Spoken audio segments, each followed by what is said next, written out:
Pero gusto lang namin i-assure ang Office of the Ombudsman na yung pagbaliktad ng apat ay dahil sa matinding panunuhol, ay kasama na rin pananakot.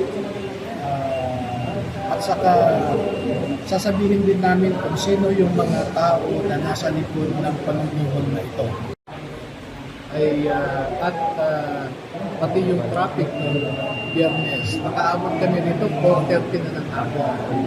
So hindi na namin na-meet yung alawang na, kaya ang sabi ay kung pwede bumaliktad ngayon.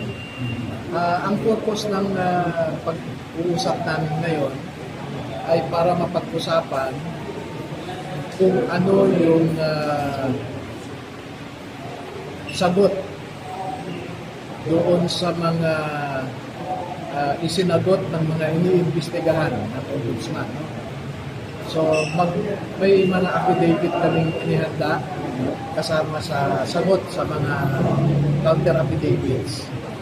Pangalawa ay gustong malaman ng Ombudsman kung ano ang circumstances ng pagbaliktad ng tatlo na kinuhanan nila ng counter affidavit dito. 4 yung bumaliktad, pero 3 lang ang nakapirma ng affidavit sa Ombudsman. No? Yung isa hindi naman kinuhanan ng affidavit ng Ombudsman. So ipapaliwanag namin sa kanila dito sa Ombudsman's Office yung circumstances, pati yung mga screenshots ng mga text messages sa panunuhol.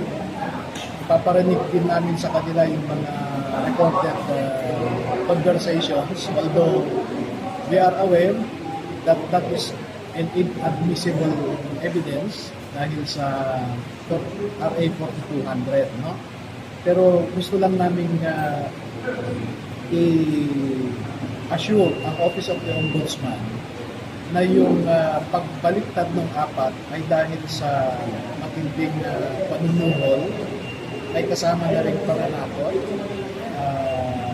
At saka sasabihin din namin kung sino yung mga tao na nasa likod ng panunuhol na ito. Sa mga natitira ba, meron pa bang moving attempt para bumaliktad yung pag natitira mga dating-dating kayo minsan? Yes, as of Friday, no, meron pa rin.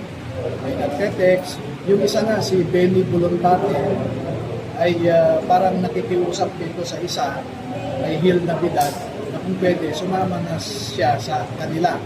Pero mukhang binibigtahan lang siya based sa nakita ko na record na FaceTime ba yun? O video call, no? So, mukhang I maintain my observation na yung si Benny Bulontate kasi medyo namumukto ang mata at medyo maputla na siya, no? Hindi ko alam kung ilaw lang, ewan ko. Pero mukhang if you look at his demeanor, his body language, I think he is in distress. Huwag mo na ngayon, no? Ibahagi muna namin sa Office of the Ombudsman.